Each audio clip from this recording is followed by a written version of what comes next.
Hello friends, welcome to my program Interesting Facts. Let me today tell you a few interesting facts about Aung San Suu Kyi. Aung San Suu Kyi, born in Rangoon, British Burma on 19 June 1945. Aung San Suu Kyi, like other Burmese names, includes no surname but is only a personal name in her case derived from three of her relatives, that is Aung San, father, Suu, paternal grandmother, and Kyi, her mother. For convenience, let me call her Suu Kyi. Suu Kyi is a Burmese politician, diplomat, author, and a 1991 Nobel Peace Prize Laureate. She happens to be the first State Counsellor, a position equivalent to the Prime Minister of Myanmar. She is also the leader of the National League for Democracy and played a vital role in the state's transition from the military junta to partial democracy. Suu Kyi is the youngest daughter of Aung San, father of the nation of modern-day Myanmar, who founded the modern Burmese army that liberated the country from Japanese occupation during World War II, and his wife, Khin Kyi. Now, Khin Kyi was a Burmese politician and a diplomat best known for her marriage to the country's leader, Aung San, with whom she had 4 children, including Suu Kyi. Suu Kyi was born in Rangoon, the capital of Yangon region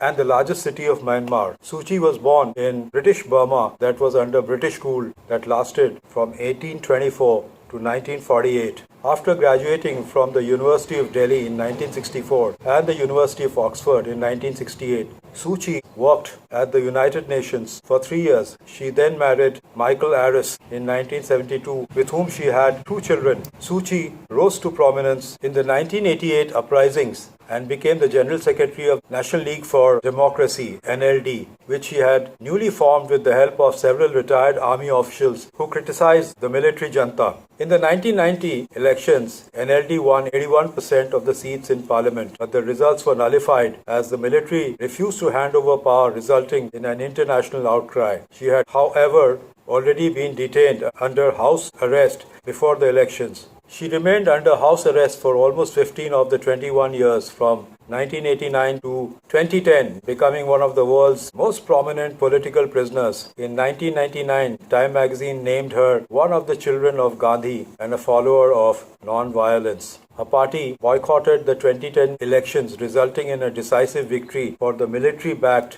Union Solidarity and Development Party. Suu Kyi became a Pithu Luto MP, the lower house of the bicameral legislature of Myanmar, Burma, while her party won 43 of the 45 vacant seats in the 2010 by-elections.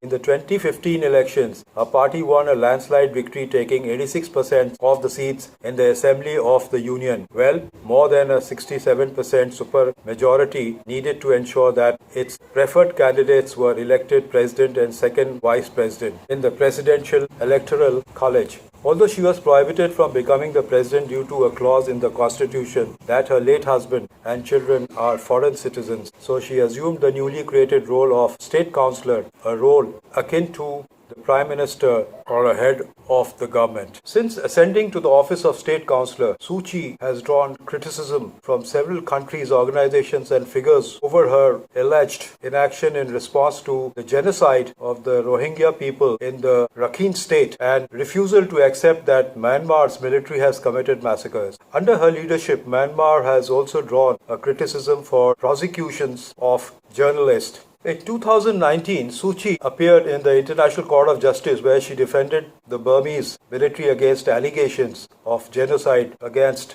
the Rohingyas. When Suu Kyi was 2 years old, her father, who headed the shadow Burmese government under the British rule, was assassinated by a political rival. Her mother, Khin Kyi, was later appointed Burmese ambassador to India. In 1962, democratic rule in Burma ended with a military coup headed by General Ne Win. For the next 26 years, the military enforced the Burmese way to socialism, which led to the establishment of one-party rule under the Burma Socialist Program Party BSPP in 1974. In 1988, Suu Kyi, after delivering her 2 sons, returned to Burma to care for her ailing mother. This coincided with a bloody military response to peaceful student demonstrations against one-party rule and the resignation of General Ne Win as head of the BSPP.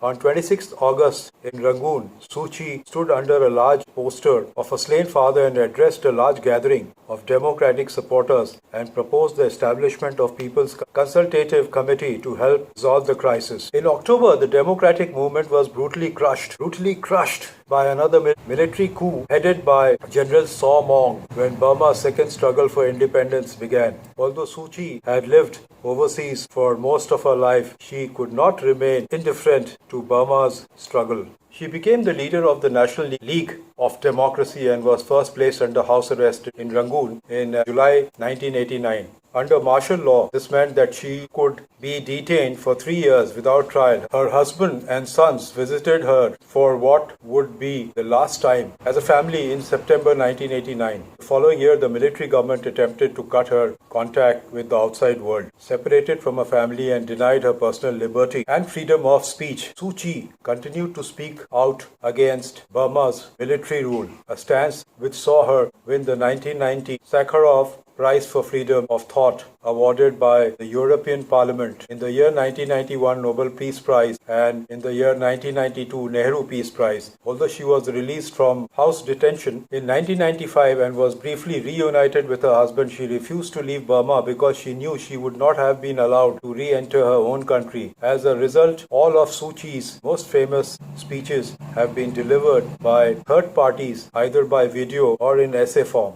The commencement address at the American University, Washington, D.C. on 26 January 1997 was delivered on her behalf by her husband, Dr. Michael Aris, upon her receiving an honorary Doctor of Laws degree. Although Michael Aris was stricken with prostate cancer, the Burmese government, which was renamed the Union of Myanmar by military government in 1989, would not allow him to visit his wife. They were that devious. When her husband Michael Aris passed away in 1999, Suu Kyi regarded the separation as one of the sacrifices she had to make in order to work for a free Burma. Suu Kyi was placed under house arrest again in September 2000, but although she was freed after 19 months, she was later held in secret detention for 3 months before being returned to house arrest. Suu Kyi was released from house arrest in 2010. She led the National League for Democracy (NLD) to a majority win in Myanmar's first openly contested election in 25 years in November 2015. Her official title is State Counsellor. Suu Kyi is often called Daw Aung San Suu Kyi in her homeland, which is a title of affection meaning a favorite aunt. So that's how you get popular. And that's all I have for today, friends.